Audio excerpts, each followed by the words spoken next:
What is prayer? Prayer is the raising of one's mind and heart to God.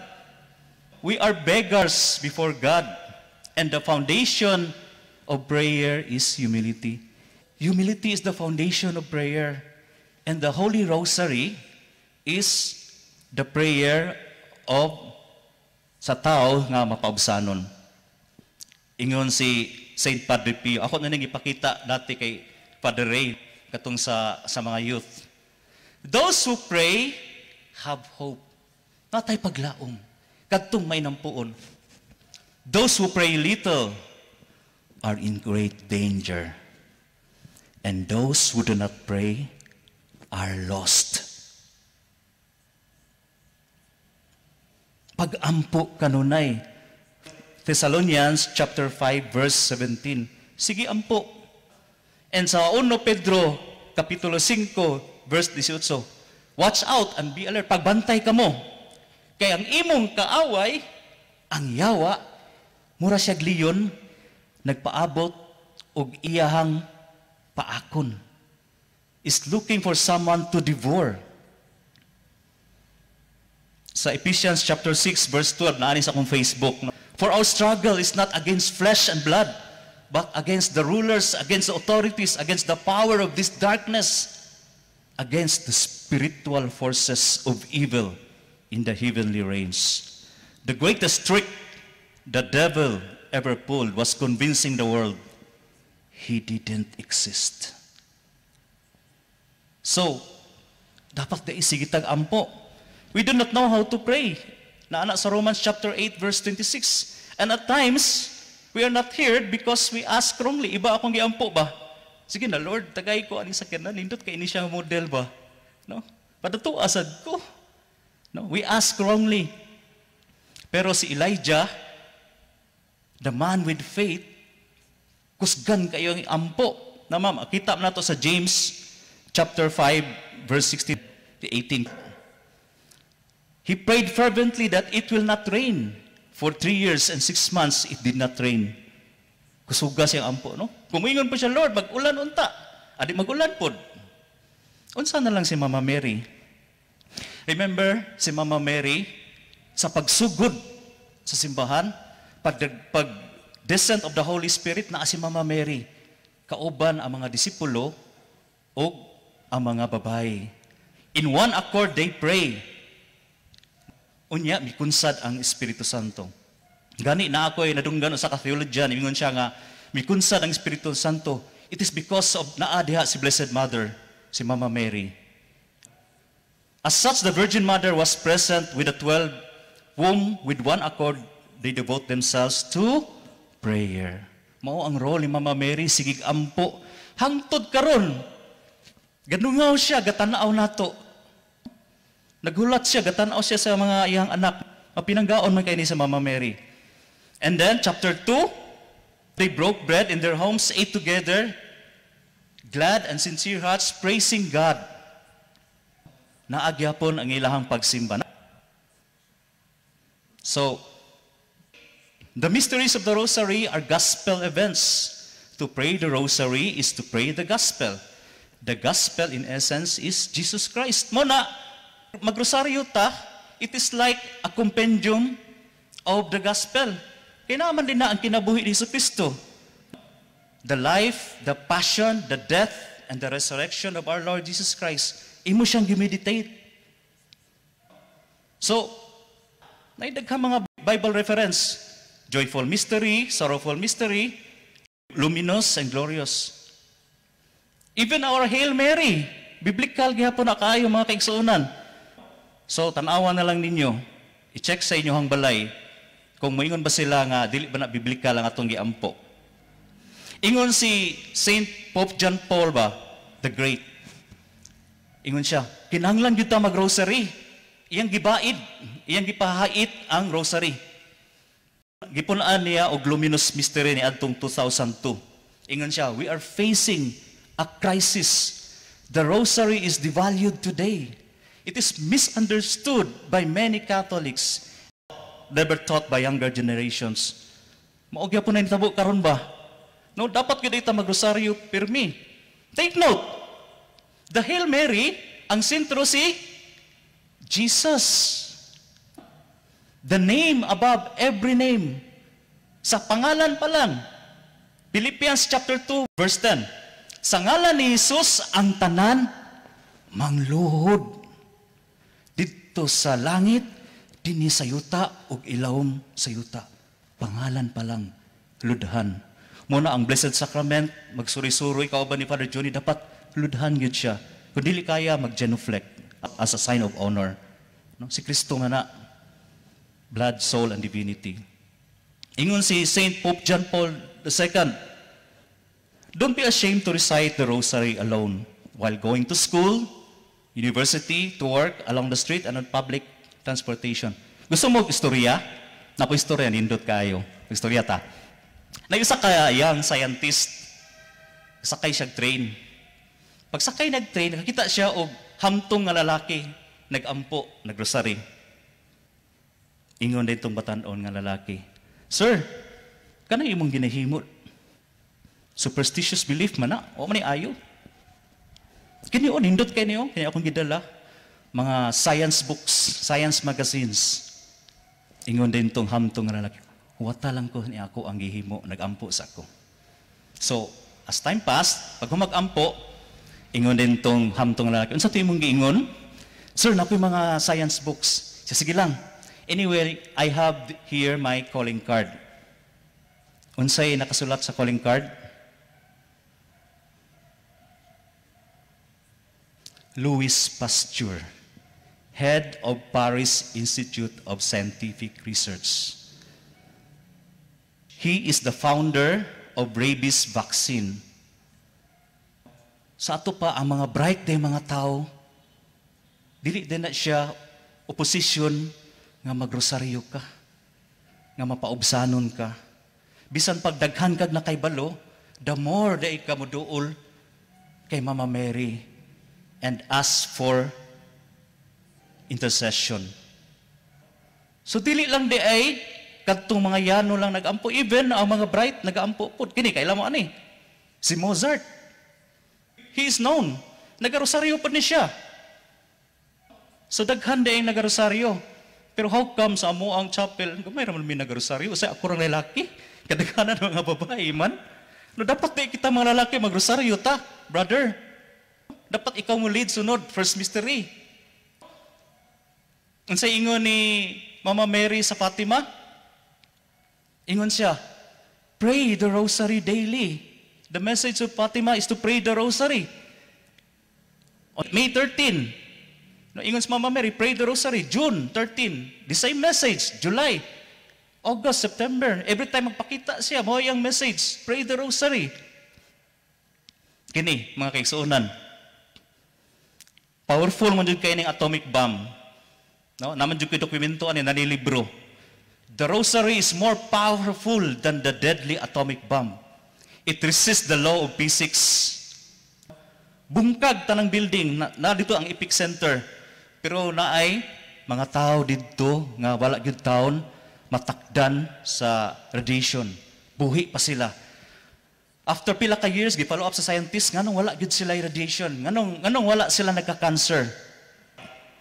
Because they were living the message of Fatima to pray the rosary daily. Dapat gyud ay mag-ampo ta gamit ang santos, ang buhing santos nga rosaryo kada adlaw. Did you know nga kining living rosary, it is more of a heavenly rosary. Si Mama Mary mismo ang naghatag ani kang Saint Dominic. So ang unang nagrosaryo gamit ning 10 beads nga Hail Mary, si Saint Dominic. Siya nagtukod sa the order of preacher. It happened in southern France, na heresy dito kanang gitawag na Albigensians. Nga di sila mutuo nga ang si Kristo nahimong Dios, nagpakatao. So, sige siya og inkwentro ani mga heretics. Ingon si Mama Mary. Si Mama Mary gahatag, I want you to know that in this kind of warfare, gira, the battering ram has always been the rosary. Unsa nang battering ram? Sa unang panahon mo nang kanang bitang iduslak sa castle, suportahan sa castle. Oh, sa ingon ana. And then, in 1300 to 1351, Black Death came.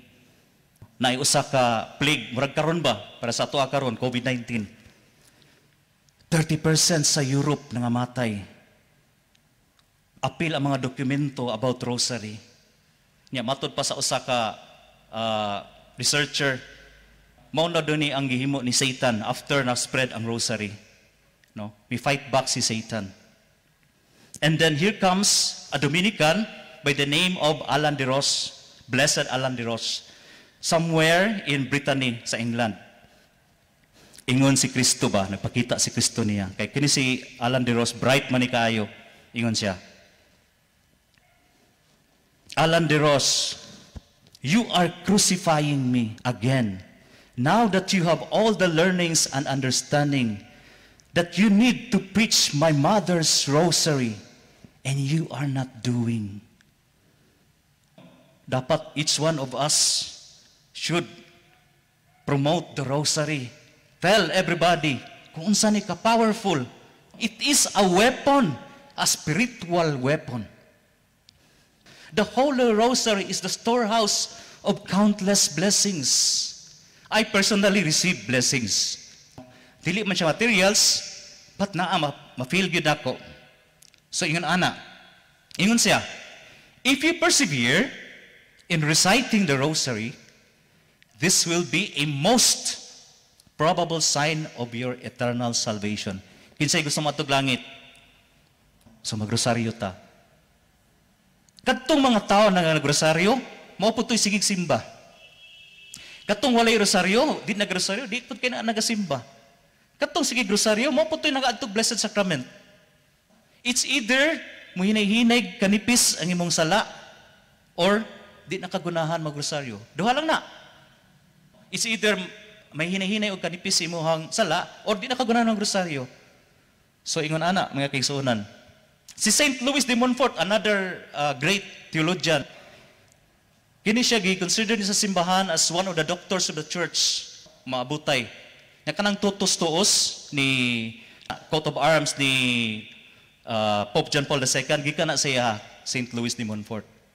Ingon siya, always remember that the best rosary is the one with most merit, and there is more merit in praying when it is hard than when it is easy. The rosary, sayon na kayo, balik-balik. Sayon, pero lisod. Anong lisod man?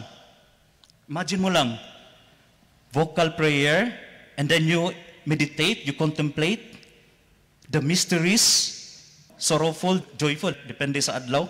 So, complete body. So, ang rosary, mga kaigsunan, is a living rosary. Buhi ni siya. Pero napay uban nga nagarosaryo, patay. Kung nagarosaryo ka, paspas pagyud kaayo. Speed kills. Pakusgi mo sa kana, di ba? Bangga ka. So, without meditation, it is like a body without spirit. Kung nagarosaryo ka, wala ka naga-meditate. The meditation is the spirit. So, unsay nitabo kung wala ka naga-meditate? Patay. So, ayun na lang pagrosaryo kung di ka nag-meditate. Kaya mauna ang iyahang spirit. Buhi ni siya. Kini nga to ang kini akong rosaryo dugay na kay ni ba. Ingon ni si Saint Gemma Galgani. Istorya na punta ha, okay lang. Napakoy time. Ingon din si Saint Gemma Galgani ba. Lord, tabangi ang taon ko Lord. Ani akong silingan Lord. Usa ni siya ka high ranking nga Mason. Tabangi daghan kay ni siya sala pero tabangi Lord. Ingon si Jesus Christ, dili ko sa kadagko sa iyang sala og kadaghan. Di madasa akong mercy. Ingon din si Saint Gemma Galgani, aw kung ingon ana man lang na, dito na lang ko sa imong inahan. And then, what happened? Matod pa ni Saint Gemma Galgani, ang kadtong tao, miadto sa pari, og nangumpisal, og naghinulsol sa iyang mga sala, og naluwas. So, ingon ana, no? Ang intercession ni Mama Mary. Explain daw, brother, what it pa ni Saint Louis de Montfort. Mura na siya, og kuan ba? Hari. na ikaw, yano lang, ang imo yung taong gasa, saging or mangga, do you think makaduol ka sa hari? Di na dawaton imuhang gasa. Pero adto ka sa iyang inahan, ma'am, na ako'y saging diri, ma'am, na ako'y mangga. Nya kining inahan, iya man ang paninduton, no? Butangan man niyag plastic, butangan na niyag gwapo nga case, nak, naadiri ang pagkaon, kauna ning saging. So ingon ana, no, naay tendency nga dunggon ang imuhang pag-ampo nga gikan ni Mama Mary. So ingon ana mga kaigsuonan. So the rosary is a spiritual weapon, matod pa ni Padre Pio. Karon nagasaulog man ta og combination of the Holy Rosary. It all started with the Battle of Lepanto. Did you know, matod pa sa mga historians, if only Catholics pildi ani nga gera, the entire Europe will be converted. No? Dili na siya mahimong Katoliko. It is a battle between the Catholics and the Turks. Kini para ba mga Katoliko, mga peasants di sila. No? Ampo lang yun, sige ampo, gamit ang rosary. And Mama Mary intercedes. Then it was said that it was not courage, it was not arms, nor leaders, but the Mary of the rosary that made us victors. Mao na karon nga naatay katalagman na ang COVID-19, the more nga musangpit ta sa atong pinangga kay nga inahan. Dili ni makaya sa ato alang kaugalingon, but sangpit ta sa atong inahan. And Mama Mary will guide us with her Son, no, our Lord and Savior, og mawala ra gyud ning katalagman, no? Salig ra gyud ta sa Ginoo. Do you know nga during First World War, even America, no, ilang mga sundalo, bisag dili mga Katoliko ang uban, gitagaan sila rosaryo as a weapon. Ang mga Swiss Guard po dito sa Roma, wala man daw ko makaadto, pero gitagaan po na sila rosaryuhan sa Santo Papa. So gamay na lang yun niya akong slides. Kini gamay na lang. So ingon si Blessed Archbishop Fulton Sheen, the Rosary is a book of the blind, where souls see and there enact the greatest drama of love the world has ever known. It is the book of the simple, which initiates them into mysteries and knowledge more satisfying than the education of other men. It is the book of the age, whose eyes close upon the shadow of this world and open on the substance of the next.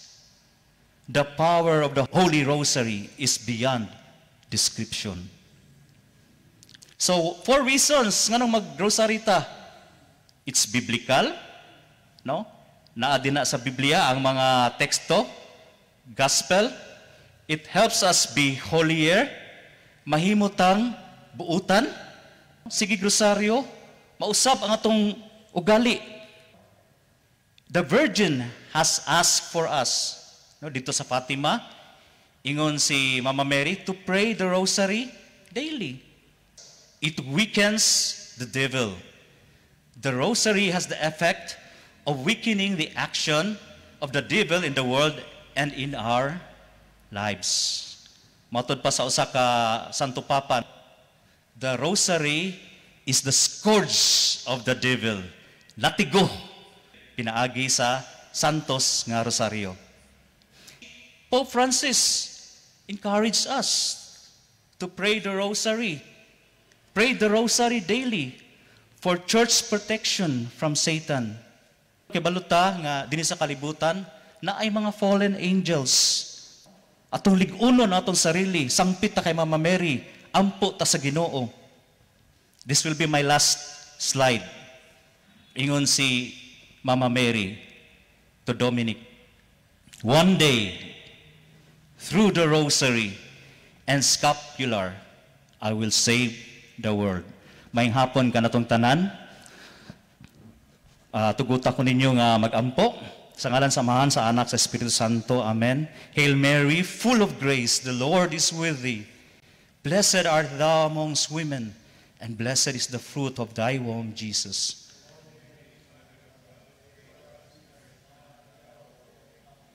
Glory be to the Father, and to the Son, and to the Holy Spirit. Mary's seat of wisdom, pray for us. In the name of the Father, and of the Son, and of the Holy Spirit. Amen. May gabi ka natong tanan.